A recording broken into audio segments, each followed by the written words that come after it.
한일 정상회담이 오는 16일 일본 도쿄에서 열릴 예정인 가운데 지난 주말 서울 도심에선 윤석열 정부의 강제동원 피해자 배상 해법을 규탄하는 대규모 집회가 열렸습니다.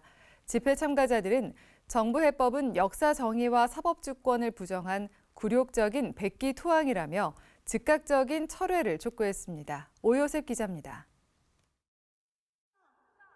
만여 명의 시민들이 서울시청 광장에 모여 정부의 강제동원 피해자 배상 해법을 규탄했습니다. 한일 역사정의 평화행동 등 종교시민사회단체들은 일본 전범기업이 쏙 빠진 정부의 제3자 변제안은 피해자들을 무시하는 굴욕적 해법이라며 즉각 폐기할 것을 요구했습니다.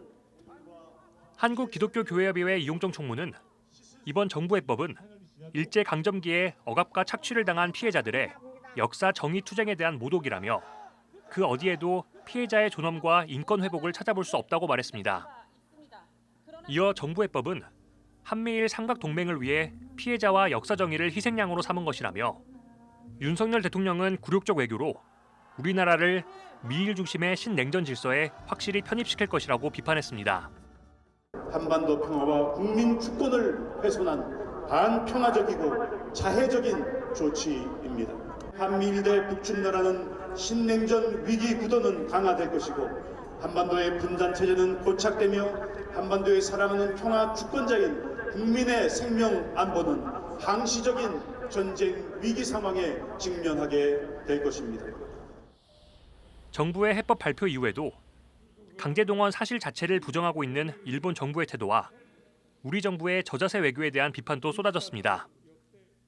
앞서 박진 외교부 장관은 물컵에 물이 절반 이상 찼다고 말하면서 나머지 절반은 일본이 채워줄 것으로 기대했지만 정작 일본 정부는 강제노동 사실 자체를 부정하는 등 적반하장식 태도를 보이고 있습니다.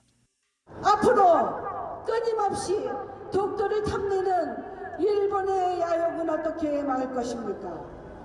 일본이 후쿠시마 오염수를 그대로 방류해도 모른 척 할 것입니까? 이번 윤석열 정부의 결정은 단지 과거사 문제가 아닙니다.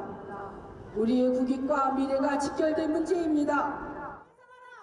한편 정부의 강제동원 해법안을 규탄하는 목소리는 더욱 거세질 전망입니다. 국회에선 정부 해법안의 법적 쟁점 등 문제점들을 다각도로 분석하며 대응 방향을 모색하는 토론회가 열렸습니다.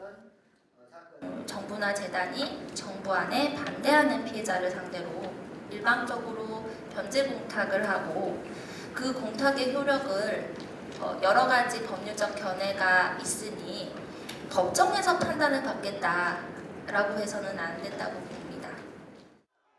또 한일 역사정의 평화행동은 지난 9일부터 정부의 강제동원 해법 무효를 촉구하는 범국민 서명운동을 시작한 데 이어 앞으로 매주 토요일마다 규탄 대회를 이어나갈 계획입니다. CBS 뉴스 오요셉입니다.